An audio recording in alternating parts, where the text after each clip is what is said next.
Friends, இன்னைக்கு ஒரே மாதிரி இருக்கிற 3 அனிமல், அது என்ன அனிமல், என்ன டிஃப்ரெண்ட் இன்னைக்கு நம்ம பார்த்துருவோம். ஃபர்ஸ்ட் சீத்தா. அதோட சவுண்ட் இப்படி தான் இருக்கும்.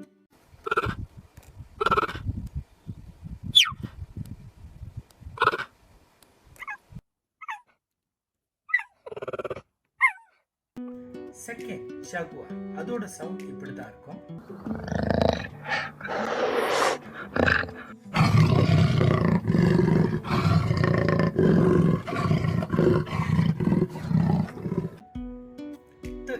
லெப்பர்ட்.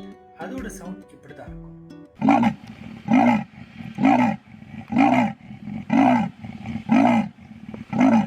சீத்தா நிலத்துல ரொம்ப வேகமா ஓடுற ஒரு மிருகம்.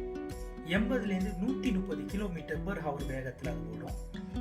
அதீத வேகத்துல ஓட போகும்போது ஒரு அடி ஒரு ஸ்டெப் 7 மீட்டர் வரைக்கும் அது கவர் பண்ணுது.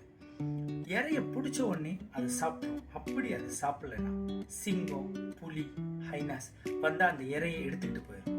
சீத்தாவோட உடல் அமைப்புக்கு வேகமா ஓடுறதுக்கு தான் அந்த animal is most suitable.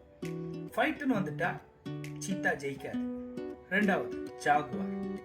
Jaguar powerful swimmer. Cheetah and லெப்பர்ட்டை விட ஜாகுவார் அதிகமா நீந்தும். 2.48 கிலோமீட்டர் வரைக்கும் நீந்தும். அதோட ஒரு கடி 1500 பவுண்ட்ஸ் வரைக்கும் இருக்கும். ஒரு ஆமையோட ஓட உடைச்சிரும். ஒரு முதலையோட தோலை கிழிச்சிரும். கொஞ்சம் வெக்கப்படுற ஒரு மிருகம். ஹியூமனை அட்டாக் பண்ற பெர்சன்டேஜ் ரொம்ப ரொம்ப ரொம்ப குறைவு. ஹியூமனா போய் என்னை கடி சொன்னாதான் அது கடிக்கும். மூணாவது லெப்பர்ட். அது குட் கிளைம்பர். எதுக்கு நம்ம அப்படி சொல்றோம்னா, ஒரு நாள்ல முக்காவாசி நேரத்தை மரத்திலேயே செலவழிக்கும். அதோட ஷோல்டர் அண்ட் முன்னங்கை ரொம்ப பலம் வாய்ந்தது. லெப்பர்ட் இருக்கிற வெயிட்டை விட 2 மடங்கு அதிகம் உள்ள வெயிட்டை அதால தூக்கிட்டு மரத்துல கொண்டு போய் வச்சுக்க முடியும். முடிஞ்ச அளவுக்கு அது தனியா தான் வாழும். எப்படி இது 3 அனிமல் ஒரே மாதிரி இருந்தானோ, ஆண்டவன் இதுங்களுக்கு தனித்திறமைன்னு ஒன்று கொடுத்துருக்கானோ, அதே போலதான் நமக்கு ஈச் அண்ட் எவ்ரி பர்சன் எல்லாத்துக்கும் ஒரு தனித்திறமை ஆண்டவன் கொடுத்துருக்கான்.